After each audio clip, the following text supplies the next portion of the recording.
Kumusta mga kaibigan? Si Weller ito. Ipapakita ko paano magdagdag ng Adonis Admin sa Roblox Studio.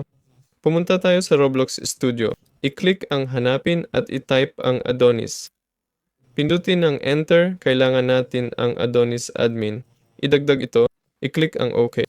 Tanggalin tong bagay na to, kailangan natin ng config at settings. Dito mo ma-configure ang admin panel, di ba?